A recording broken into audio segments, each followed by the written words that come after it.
iTestify is about testifying of what Jesus Christ has done and can do in each of our lives. Through testimony of people just like you, and through study of His Word, our prayer is to encourage each follower of Christ to be a light in this world. So let your light shine before men, that they may see your good works and glorify your Father, which is in heaven. Matthew 5:16.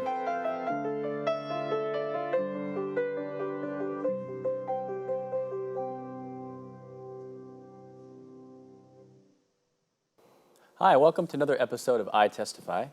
We have with us our good friend, Gerardo.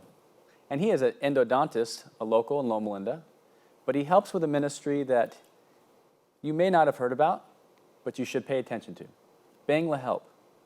Now, what is Bangla Help? Bangla Help is an organization that supports education and feeding in the country of Bangladesh. And where's Bangladesh? Bangladesh is located east of India. It was East Pakistan before, and it became independent in 1971. And so we are working there for the last 6 years. And it's a very small country, but it's very highly densely populated. Yes, so Bangladesh is the size of the state of Iowa, and it has 170 million. So it's the 8th most overpopulated country in the world. Wow. And then how did you get involved with Bangla Help? So first, in 1994, I went to work to Bangladesh as a missionary dentist for the church. I worked there for 4 years. Left in 98, and then Dr. Milan Moskala, he came and replaced me, and he stayed for 17 years. During these 17 years, he did a lot of work, and he started to open churches and schools, especially in poverty areas. Over there, they call it slums areas. So he had 10 schools. I was living then here, and we tried to help him financially. And then in 2013, we realized that it would be better for us to have an organization that could give donors tax-deductible receipts. And so we opened Bangla Help in 2013. 2013, so that's been 6 years now. Yes. And the 10 schools? So what happened, Dr. Moskala, he retired 3 or 4 years ago. We took over 4 of the schools. He had to close some of the schools because there was a Muslim man. He talked with the government, and they decided to put some pressure on him. So we took 4 of the schools, and we opened a 5th one. So at this time, we have 5 schools. 5 schools. Now, you're here to share with us some of the experiences of Bangla Help, how it's blessed others, and how it's growing. Mm-hmm. But where do you want to start in this story? Let me tell you how it's thanks to donors, how we have been able to increase the work we do there. Dr. Moskala, one day he was talking with the kids, and he asked them, "What fruit do you like?" And they said, "We don't eat fruits. We don't have money to buy fruits." Mm-hmm. So he started giving 1 banana a day. He knew that banana has a lot of minerals and things that will be good. And interestingly, the teachers were telling him that even after a month, it's like they could notice a difference in the kids just because of they're starving for nutrients. And so after we took over, we started providing a full meal. That's rice, vegetables, and 2 eggs a week. First, we gave 2 days a week, then 3 days a week. Now we are giving every day a full meal for the kids. And one of the children was telling the teachers that the mother tells them, because he comes to the school with his sister, and the mother tells them, you guys eat as much as you can because this is the only meal you will have. Mm-hmm. So it really affects, in that sense, education is the main field that we are trying to help. 40% of the people in Bangladesh is illiterate. And so that creates a lot of opportunity for abuse. 3 years ago, we started an adult class because the mothers, especially mothers of the children, they wanted to help them do their homework, but they didn't know how to read and write. And so last year we graduated. It's a 2-year course, and last year we graduated the first class. And they were telling us how they realized that all their life they had been cheated when they go to the market.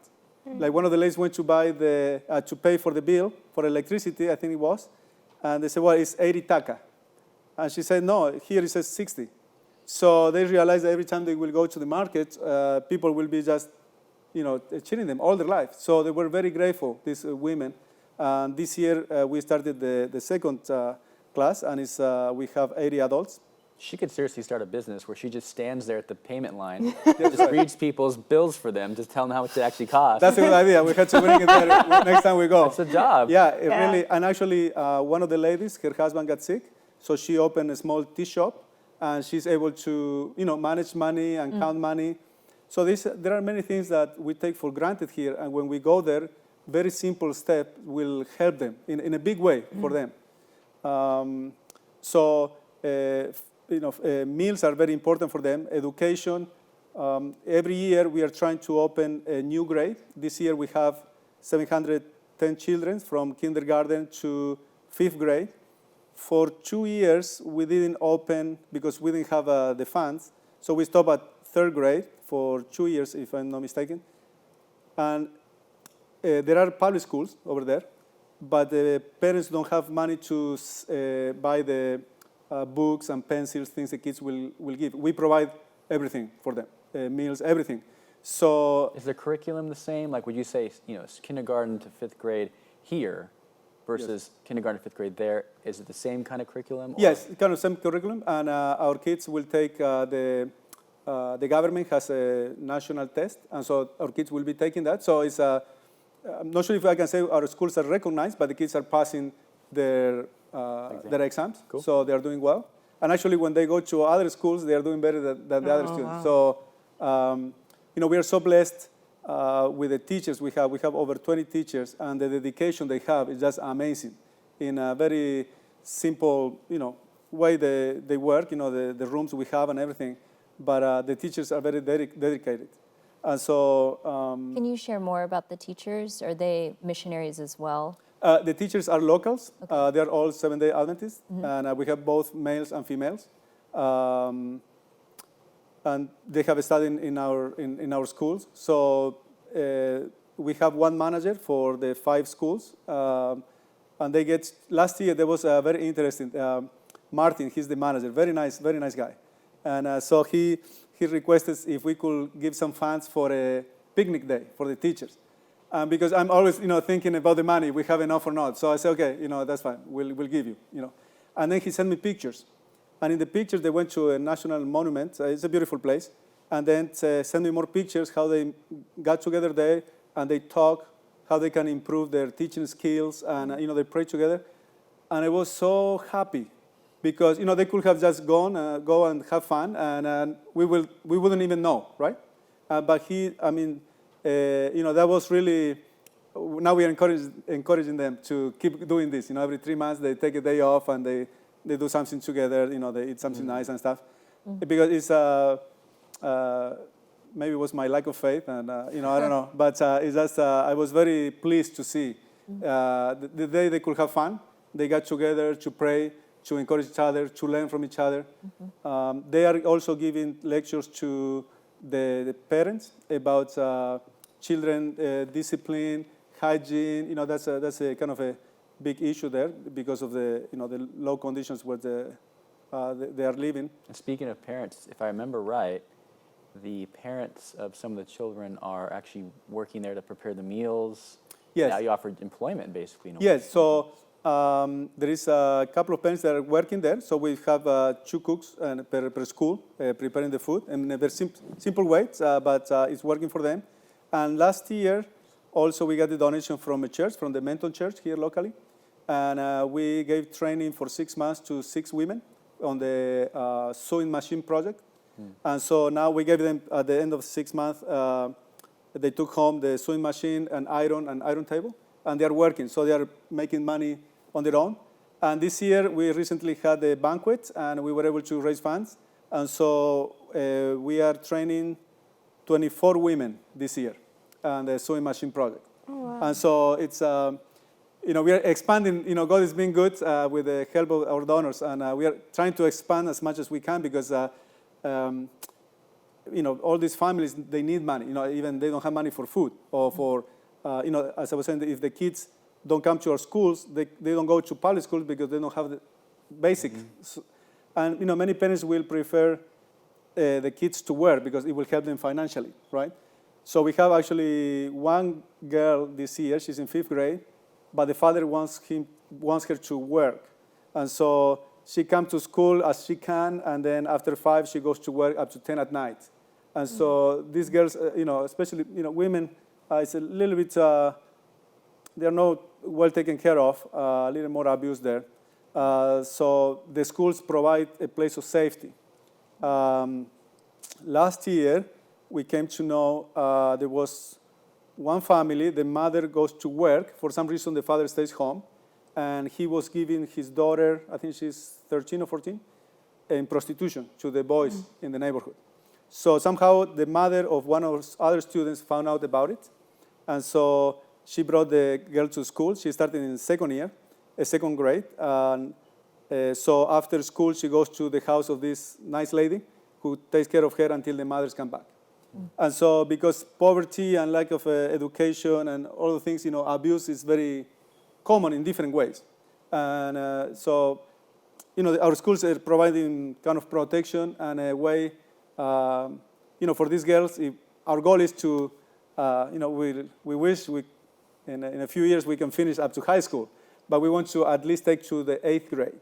Because it seems if you have up to 8th grade, you are able to enter in, I believe, our public schools for different trades that you can have some training or, that will give you a better opportunity. So we are very close. So this year we have up to 5th grade. So by God's grace and the help of our donors, we can keep going up to at least 8th grade. But the goal is all the way to the 12th grade. Yeah. Well, so one of the things I was wondering about was, you talked about how you provided security for the young girls, jobs for the parents, good education so that way they can get ahead and not get abused. But there's obviously a spiritual side to it as well that you haven't touched on. I'm sure that that's a big part of the goal. So Bangladesh is a Muslim country. I will say it's maybe as a moderate country. 80% of the population is Muslim. So we are not able to preach openly about the gospel, but the government allows, they have a class on morals, I believe. So we can use, for Muslims, they consider Jesus as a prophet. So the Bible is a book of the prophet Jesus. And so we get a lot of lessons from there. And so this is how the kids learn, good values from the Bible, from the stories of the Bible. So we have over 300 Muslim students. We have over 200, I believe, Hindus, and we have Buddhists. I don't think we have a lot of Christians, so we are trying to help them to get good morals and good principles from the Bible. Now, if someone was to ask a question of their own, want to know more about it, are you able to share more? You're not able to force it, but are you able to? Right. Yes, I believe in Bangladesh you cannot do like public. So we have like a church. We have a mission compound. What is interesting is that our mission has, inside the mission compound is a high school, a primary and high school the church has. And over 90% are Muslim students because in the education we provide very good level of teaching English. And so that's very important for them. So we have a lot of, so there is a good relationship between, let's say, the church and, our neighbors. And we cannot openly preach or, invite people, but you can talk on one-on-one. So that's good. Yeah.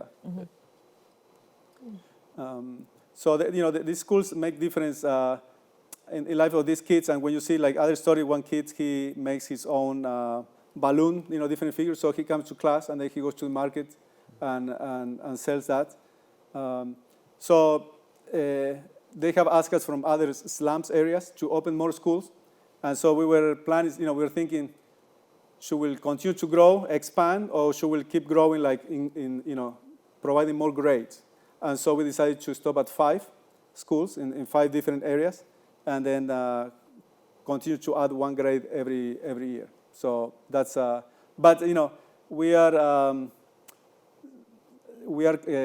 let's say, controlled or limited by the funds that we get, and so we are doing as much as we can, And God has been blessing us. This year is the first year that we have sent in advance. Actually, today I made a transfer for the expensive month of August. So we are 2 months ahead. It's the first time. Wow. Many times we will be, we had to send the money for next month. We didn't have, and somehow we got the money and we sent it. So we were really going month by month. So this year is feeling good. We are 2 months ahead of time. So, we are very grateful to God. Donors are helping us, and the needs are endless. So every bit helps. This is something that's obviously very close to your heart. You've also been involved with it for a very, long time, a good number of years. Can you just share personally a little bit more about what that Bangla Help has meant to you over the years, going there to the country even? How many times have you been there? Well, I lived there for 4 years, and then I went with a mission trip from the dental school, I think in 2001. And then for the last 5 years, we went there. We are trying to go every year, and this year we are bringing, as we call a mission trip, dental and doctors, probably a group like 20, and this will be the biggest group. For the last 5 years, we go for a week. It's always, like most people that have been in mission trips, it's always eye-opening, and it reminds you that it's very easy when we come here, you see nice cars, and we have AC and everything, so it's very easy to forget of that. So it's nice to, I'm blessed to receive pictures from their kids reminding me, the needs are there. And so it's a good, it helps you spiritually, it helps you in many ways to realize, we have this, don't forget about Bangladesh. That's the ministry that God put in my heart, and, whatever place, there are so many needs that, whichever country we can help, or even here in the States. But it keeps us focused, and, as Christians, Bible says that this is not our home. We are looking for a different country. And I was reading actually recently a quote from Helen White, and says, how will you feel if your child is in the snow and other people walk by and leave him there to die when they could have helped him? Mm-hmm. And then she says, how God feels when we walk by people, whether Bangladesh or our neighbor, whoever, and we just don't care about them. So all those things is keep you humble and and say and fight against pride and selfishness, which is very natural, at least in my heart. And so it just it motivates you to keep progressing in the spiritual life and help these kids and see. Amazingly, when you go there, they're always happy. It's always smiling, and they don't have much. I mean, and the teachers, they're always so kind. You say, wow, we have so much, and sometimes you may be frustrated or sad or whatever. These people, they seem so always happy and grateful for what they have. So it's always a blessing, to go there. It's really uplifting, and it makes you aware of how many blessings, you have. So. I know you mentioned about how you have a group of doctors and dentists, maybe even nurses that are going. What do you see as far for the people that are there, like their issues that are medical, or maybe the knowledge isn't there about how to live a better life, maybe simply because they don't have it, or they just don't know better? What do you see there? Yeah, so this year, we are going for 4 days on. It's a long trip for 4 days, but that's all the time we have. So we are trying to focus more on education. We'll try to do some treatment to help the people that are in pain and in need. But we see that 4 days, there is so much you can do for the amount of people that need help. So we are planning to do more education. And one of the topics that it has come out is the topic of the menstruation for women. Mm-hmm. I don't know if you guys watch, there is a documentary. It's called Period, End of Sentence. It's a documentary made in India, where also the topic of menstruation is a problem, is a taboo. And so this Indian man, he made a machine. He produces pads, the very good quality and very cheap, and so to distribute to women, and they educate. And so we have contacted this company, and we're trying to see if we can buy the same machine, and so that will give us work for more women. And so this is a topic that is very sensitive for them, and girls stop going to school when they start having their periods. So it's a big problem for women there. So this is one of the things that we want to educate them and see how we can provide something for them to be more comfortable. And hygiene is another topic. Basic things, washing your hands, cleaning around. I'm thinking that comes to mind. You will see in a video that we'll show later. There's a picture there that you will see a lot of trash. It's from far. There is a river and a lot of trash, and that's right next to our school. So you walk out of school and you are used to seeing dirt and So our schools, the teachers are saying, okay, let's keep this clean. So very basic things that we take for granted. Wash your hands, wash your teeth, and a diet. that's a little more tricky because we have to be aware of their financial possibilities. Right.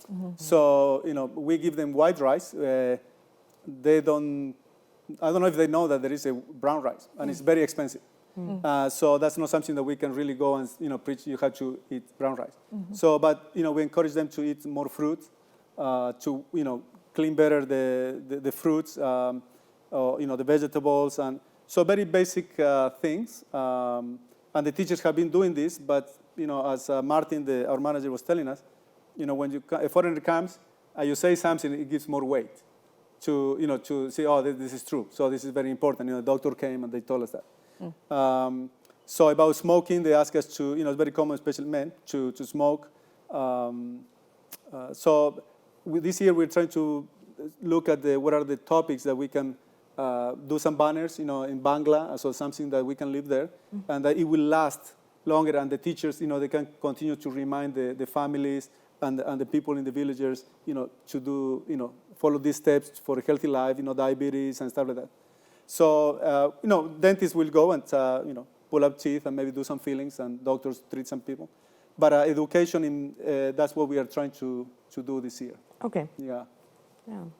That's a big undertaking. Yes, and we are. They told us we have space for 20 people, and I think we are between 20 and 23. So we are very grateful that actually last Sabbath we got together the first time. So we are planning this trip, and we'll see what doors got open. I think first time we are bringing it, but I think it will be a good experience for, it not only will help there, but also I realized like last year 2 friends came, Kayla and Eve. And, they were they really like, Bangladesh and the people and everything. And so both of them, they're helping us. And actually, Eve, she's the one that made the video that we'll be showing. And so the more people that goes there, they give us more ideas. Because when I go there, you see what you are used to. But other people, will have a teacher come in and doctors. And so I'm sure we're going to have a lot of opinions of new things that we could do, or how we could improve things that, we haven't realized yet. So it's a blessing to have more people and, with different backgrounds. And, we hope to continue to, there are so many things we can still improve, and also train the teacher. The first day, we are planning to have a lunch with all the teachers and show our appreciation. And that's something I realized, it's, I don't think too much about the teacher, think more about the kids. But this teacher really, they are so great and so patient. So we want to have a lunch with them and, bring a gift, something to appreciate them, and give them some talks on encouragement, on how to discipline kids. I don't know, that's a lot of things for, upgrading them to help them feel better about, what they do. So there's quite a bit of need that's going on there. How much can a little bit go? How far can a little bit go? And how much need do you really have, in the sense of, if one person wanted to contribute to help one child versus 10 versus they want to support a whole grade level, like what dollar amounts are we talking about? I believe per student is around $15 a month. So we don't have individual, you cannot say, okay, this $15 is for Johnny. Right. But we are looking for monthly donors. That's consistent. One-time donors are great, and we welcome them. The monthly donors, because we have monthly expenses. Right. And so this is what we are, looking for. Well, we've been talking about this video, so let's go ahead and look at the video. Sure.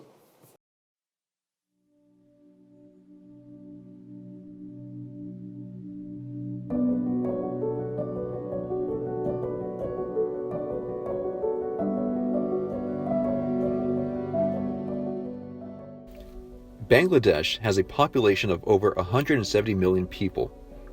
It is roughly the size of the state of Iowa, making it the 8th most densely populated country in the world. It is also one of the most impoverished nations in the world. A majority Muslim country, only 1% of the population is Christian. 40% of the people are illiterate.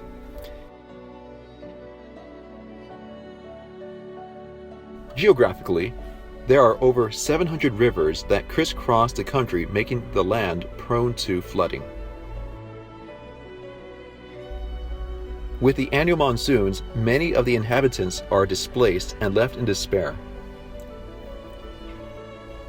The nation's capital, Dhaka, consisting of 18 million, contains some of the poorest and most underdeveloped communities in the nation.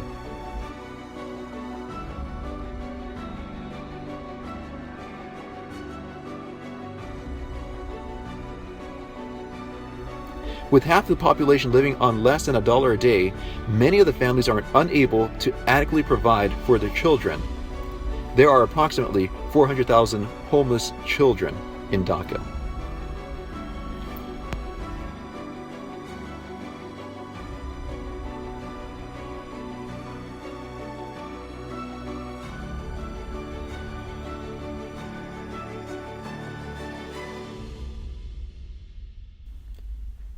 But thanks to Bangla Help, these communities, families, and children are getting a second chance. Bangla Help has 5 light schools located in the poorest of the poor areas of Dhaka, containing a regular attendance of 710 children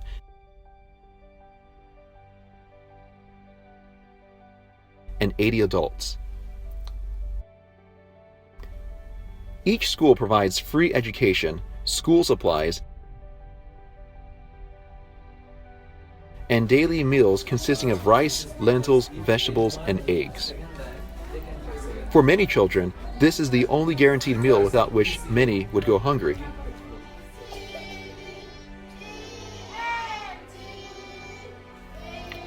The students are taught by Christian teachers who teach biblical principles and values. The schools are a place of safety, a sanctuary of hope, and a beacon of light, breaking the cycle of illiteracy and poverty. Bangla Help is living out the principle in Matthew 5:16.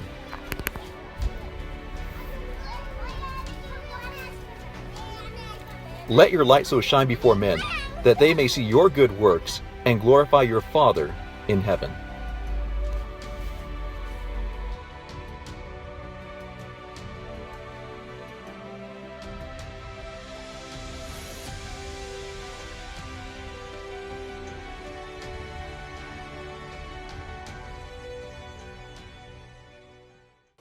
What I think is so amazing from that video when you're seeing like that overview shot of just the streets is just how many people are there, like just packed in one place. And that is truly like showing the kind of obstacles that you have to overcome, just in terms of space, hygiene, education. Can you even reach all of those people? You know, it's just an amazing undertaking. But, you know, also really awesome that God has given you the vision. He's giving you the help. And you're able to share the stories, you're able to share the experience with people. So we really thank you for coming on. Thank you. And I'm excited to see what you guys will be doing in the future. I hope to go on a trip soon. Yes, you're invited, all of you, and thank where you for can the we- opportunity. We can go see it at banglahelp.org. Yes. Banglahelp.org. Thank you. And for all of you at home, if you're interested, you can go to the website. You are also welcome to come to LLBN.TV to see more episodes. Thank you.